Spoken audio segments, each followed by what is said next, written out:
Oui, alors dans cette capsule 14, comme j'ai dit dans la précédente, là, je poursuis sur cette même pensée qui était l'objet de la prière de Paul au verset 18, que Dieu illumine les yeux de votre cœur afin que vous sachiez quelle est l'espérance qui s'attache à son appel. L'espérance, elle est orientée sur le futur, c'est-à-dire quelque chose qu'on ne voit pas encore. Et dans Romains 8 et les versets 19 et suivants, on lit ceci. Aussi la création attend-elle avec un ardent désir la révélation des fils de Dieu, car la création a été soumise à la vanité, non de son gré, mais à cause de celui qui l'y a soumise, avec l'espérance qu'elle aussi sera affranchie de la servitude de la corruption pour avoir part à la liberté de la gloire des enfants de Dieu. Or, nous savons que jusqu'à ce jour, la création tout entière soupire et souffle les douleurs de l'enfantement, et ce n'est pas elle seulement, mais nous aussi qui avons les prémices de l'Esprit, nous aussi nous soupirons en nous-mêmes en attendant l'adoption, la rédemption de notre corps, car c'est en espérance que nous sommes sauvés. Or, l'espérance qu'on voit n'est plus espérance. Ce que l'on voit, peut-on l'espérer encore? Mais si nous espérons ce que nous ne voyons pas, nous l'attendons avec persévérante. Alors, on voit comment ça constitue toute la motivation du croyant de conformer sa vie avec l'intention suprême de Dieu. Et ça va vraiment à l'encontre de ce que le philosophe Jean-Paul Sartre a dit, que c'était stupide et insensé de sacrifier le présent pour le futur.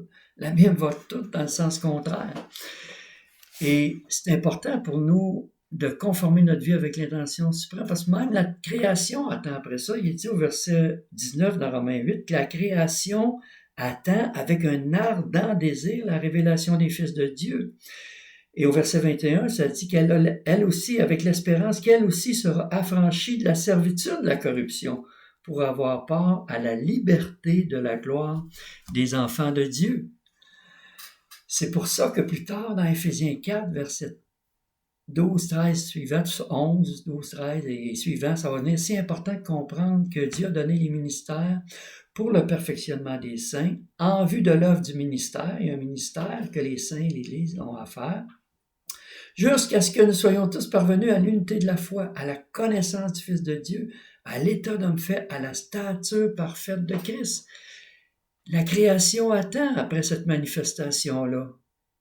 Alors, nous, les croyants de l'Église, c'est nous qui sommes les vrais écologistes qui allons libérer la planète, la sauver de la corruption dans laquelle elle est prise aujourd'hui à cause de la désobéissance de l'être humain. C'est des choses qu'on peut comprendre à la lumière de l'étude de la Bible, qui a un lien dans la sorte de création que Dieu a fait. Il y a un lien entre la moralité ou l'immoralité, puis la réaction de la nature à la moralité ou l'immoralité. Il y a des choses qui se passent aujourd'hui, pas parce que Dieu les envoie. Le confinement dans lequel on se trouve à cause de la pandémie, c'est pas que Dieu envoie la pandémie. La création réagit à l'immoralité qu'il y a sur la terre, mais qu'est-ce qu'a fait l'Église dans ça? Pour changer. On a laissé ces philosophes humanistes, évolutionnistes, venir changer les mentalités, puis la création réagit contre ça. Mais la création continue à crier à l'Église de prendre sa place pour renverser ce phénomène-là, puis amener cette libération à la planète. L'espérance à laquelle Dieu nous a appelés est liée directement à son intention suprême, à son Fils, de réunir toutes choses, tout ce qui est dans les cieux et sur la terre, sous un seul chef, Christ. Et ça, c'est une espérance que les non-chrétiens n'ont pas. Et malheureusement, avec toutes les conséquences malheureuses que ça amène sur la vie humaine, parce que Jésus a dit, si donc la lumière qui est en toi est ténèbre, combien grande, combien profonde ces ténèbres, et il va y avoir des conséquences jusque dans le monde physique, dans le corps. C'est pour ça que Jésus dit, si ton œil est en bon état, tout ton corps va être éclairé. S'il est en mauvais état, tout ton corps va être dans les ténèbres. Il y a un rapport entre la perception spirituelle et le physique.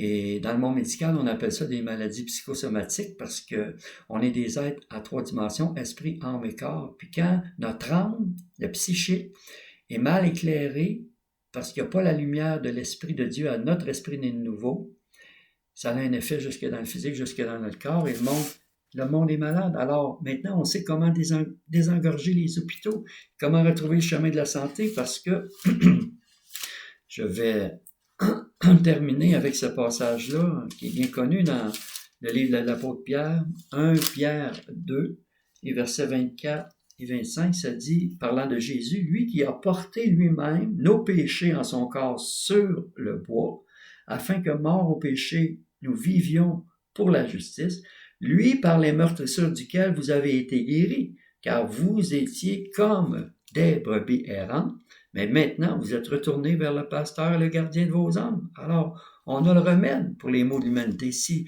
l'humanité se convertissait dans une journée, le lendemain, il n'y aurait plus de pandémie, il n'y aurait plus la majorité des problèmes qu'il y a sur la terre aujourd'hui, parce que c'est lié à ça. Il faut retourner vers le berger de nos âmes, vers Jésus.